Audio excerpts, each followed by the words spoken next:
लेकिन साथियों, जब हम डेटरेंस की बात करते हैं तो एआई भी सिर्फ रोजी पिक्चर ही नहीं देखी जा सकती।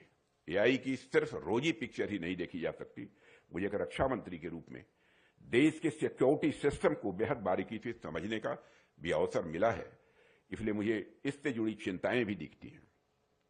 आज डीप फेक, साइबर वारफेयर और ऑटोनोमस वेपन सिस्टम नई चुनौतियां पेश कर रहा है और इन चैलेंजेस को भी हमें बराबर ध्यान में रखना होगा, क्योंकि आने वाले समय में ये चैलेंजेस घटेंगे नहीं, बल्कि ये चैलेंजेस बढ़ने वाले हैं। हमें यह भी समझना होगा कि हर टेक्नोलॉजी के दो पहलू होते हैं और जब बात एआई की हो तो यह ड्वेल यूज डिलेमा और भी विकसित हो जाता है।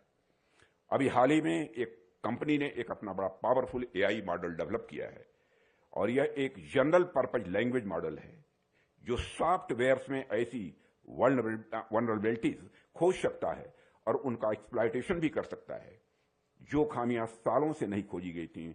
हमने ऐसा करके दिखाया भी है।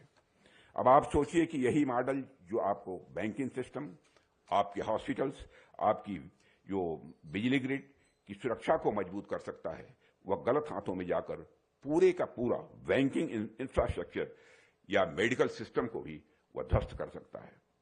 मैं इसे हमारी पौराणिक कथा के भस्मासुर जैसा मानता हूं। मैं इसे हमारी पौराणिक कथा के भस्मासुर जैसा मानता हूं।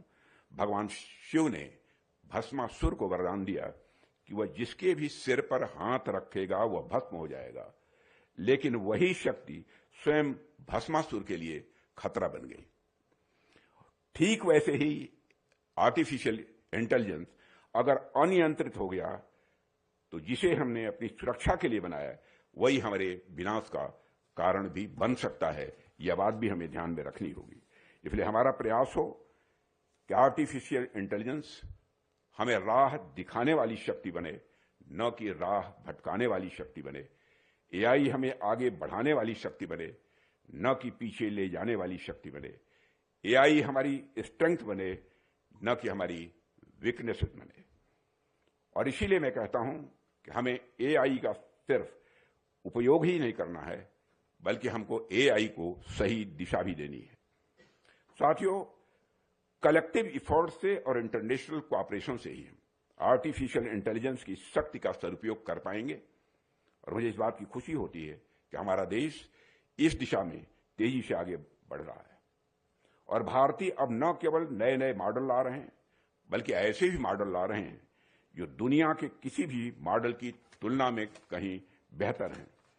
और एक रक्षा मंत्री के रूप में भी मैं यही इंश्योर कर सकता हूं कि battlefield surveillance, autonomous systems, logistics optimization और कमांड डिसीजन सपोर्ट तक में एआई के रोल का हम बड़ी बारीकी से अध्ययन कर रहे हैं।